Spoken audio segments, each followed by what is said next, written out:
जियानान के युद्ध में चौथे राजकुमार जूदी ने अपने ही नेफ्यू के सामने बगावत शुरू कर दी। जूदी का नेफ्यू ह्युनवेन मिंग डायनेस्टी का राजा था। जूदी ने अपने ही नेफ्यू को युद्ध में चीट करके हरा दिया एंड उसके बाद उसकी राजगद्दी छीन ली। फिर हम शिदोंग नाम के एक लड़के को देखते हैं जो कि फ्लूट बजा रहा था एंड उसके पास 2 इंपीरियल गार्ड थे। शिदोंग उन दोनों से कहता है कि तुम लोग यहाँ पर मुझसे फाइटिंग करने आए हो ना, तो कब स्टार्ट करोगे। ये सुनकर शाओतियान नाम का गार्ड जो कि शिदोंग की फ्लूट सुनकर सो ही गया था, वो उठकर कहता है कि तुम ही उस नाइट पल के चोर हो ना। तो दूसरा इंपीरियल गार्ड जिसका नाम है जी, वो कहता है कि तुमने नाइट पल को चोरी करके बहुत बड़ा गुनाह किया है, अब चुपचाप उसे हमें दे दो। शिदोंग उनसे कहता है कि ये नाइट पल मिंग डायनेस्टी की अमानत है, तुम दोनों उस करप्ट राजा जूदी की बात कैसे मान सकते हो। ये दोनों कहते हैं कि पिछले राजा ह्युनवेन को जूदी ने हराया था, इसलिए अब वही हमारा राजा है। फिर इनके बीच में फाइट शुरू हो जाती है।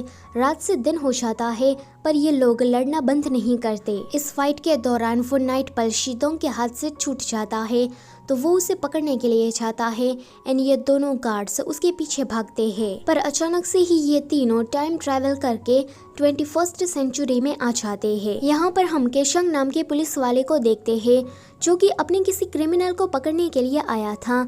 तभी ही उसका सामना शिदोंग जैसे ही दिखने वाले लड़के शाओदोंग से होता है। शाओदोंग एक डिटेक्टिव है।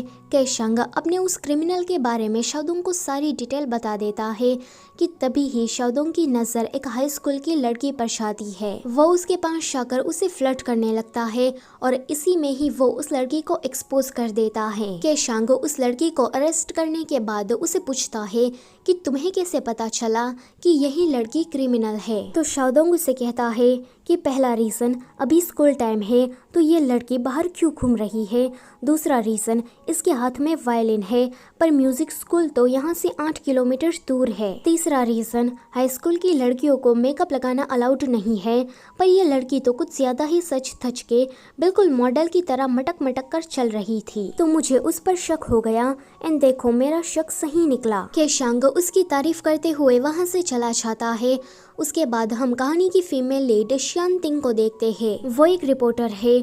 उसका मन था कि वो करंट न्यूज को रिपोर्ट करे पर उसका मैनेजर हमेशा ही उसे बेकार बेकार न्यूज रिपोर्ट करने को देता है। वो अपने मैनेजर से बहुत ही तंग आ गई थी पर उसकी बात मानने के अलावा उसके पास और कोई रास्ता भी तो नहीं था। फिर हम शाओदोंग की डिटेक्टिव एजेंसी को देखते हैं जो कि उसने खुद बनाई है पर वहाँ कोई नहीं आता। शाओदोंग की कलीग हान शानतिंग की न्यूज टीवी में देख रही थी जहाँ पर शानतिंग वाटरमेलन की न्यूज रिपोर्ट कर रही थी और शाओदोंग वीडियो गेम्स खेल रहा था। तभी ही हम एक चमकती हुई चीज को पृथ्वी की तरफ आते हुए देखते हैं। लोग कहने लगते हैं कि ये शायद कोई मीटियर होगा पर अचानक से ही वो रोशनी कहीं गायब हो जाती है। यहाँ पर हान डर रही थी क्योंकि शाओदोंग की बॉडी पर कुछ चमकती हुई चीज आ जाती है। वो दोनों इस चीज को देख ही रहे थे कि ये है क्या। तभी ही वो चीज शाओदोंग के पेट में चली जाती है। हान कहती है कि तुमने जरूर कुछ गलत खा लिया होगा। तो वो कहता है कि मैंने लंच खरीदा था पर अभी भी मैंने उसको नहीं खाया है। हान कहती है कि वो चीज आखिर में गई कहाँ। वो शाओदोंग की बॉडी में उस चीज को ढूंढने लगती है कि तभी ही वहाँ पर शानतिंग आती है एंड वो उन दोनों को इस तरह से देखकर कुछ गलत समझ लेती है। शाओदोंग शानतिंग को देखकर अचानक से ही सच धज के लाली पाउडर लगा के उसके सामने आ जाता है एंड उसके साथ फ्लर्ट करने लगता है।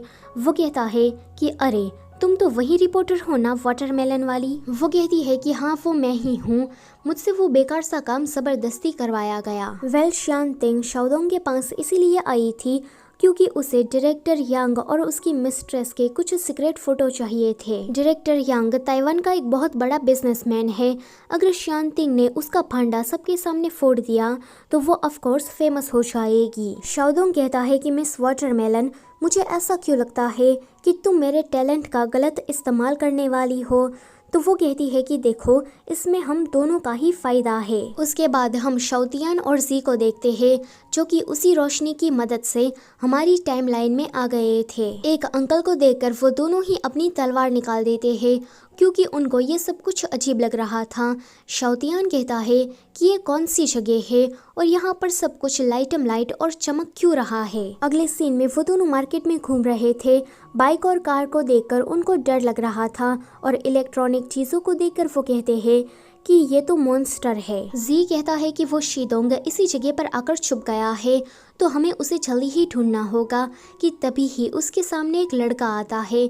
वो कहता है कि तुम दोनों एक्टर हो, तुम दोनों किस फिल्म की शूटिंग कर रहे हो। ये दोनों उसे कहते हैं कि नमस्कार, क्या तुम शीदोंग को जानते हो, क्या तुम हमें उसका पता बता सकते हो।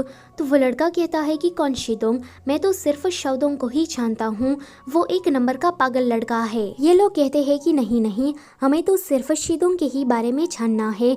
वैसे हम क्या आपसे एक प्रश्न पूछ सकते हैं, यहाँ के लोग इतने विचित्र क्यों है और यहाँ पर मॉन्स्टर खुलेआम क्यों घूम रहे हैं और ये सिटी इतना ज्यादा चमक क्यों रहा है। उनकी ऐसी भाषा सुनकर वो लड़का कहता है कि मेरा पाला तो सच में किसी पागल से हो गया, भागो यहाँ से। शाओतियान जी से कहता है कि तुमने उस लड़के के कपड़े देखे, कितने अजीब थे। जी उसे कहता है कि अभी अभी वो लड़का हमें गाली देकर गया है। यहाँ पर शांतिंग शाओदोंग के पास आकर कहती है कि मुझे तुम्हारी मदद चाहिए, तुम सुन भी रहे हो कि नहीं। तो वो कहता है कि देखो मिस वाटरमेलन, तुम्हें ज्यादा मेलन मेलन करना ना पड़े, इसलिए तुम यहाँ पर मेरी मदद मांगने आई हो। मेरी मदद मिलने के बाद तुम तो सीधा स्पॉटलाइट पर ही आ जाओगी और उसके बाद तुम्हें ढंग की न्यूज रिपोर्ट करने को मिलेगी। शांतिंग कहती है कि तुमने ठीक कहा, इसलिए तो मैं यहाँ पर तुमसे मदद मांगने के लिए आई हूँ। वो कहता है कि ठीक है, पर बदले में तुम्हें मुझे पैसा या फिर मेरी गर्लफ्रेंड बनना होगा। अब तुम्हारे पास पैसा तो है नहीं, तो पक्का तुम ऑप्शन 2 को ही चूज करोगी। कि तभी ही वहाँ पर वही लड़का आ जाता है। उसका नाम यूशाव है और वो शाओदोंग का दोस्त है।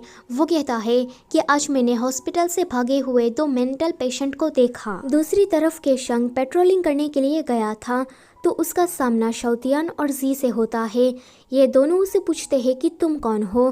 तो केशंग कहता है कि ये सवाल तो मेरा होना चाहिए क्योंकि मैं पुलिस वाला हूँ। ऊपर से तुम दोनों ने इस तरह के अजीब से कपड़े क्यों पहने हैं, जल्दी से अपना आईडी दिखाओ।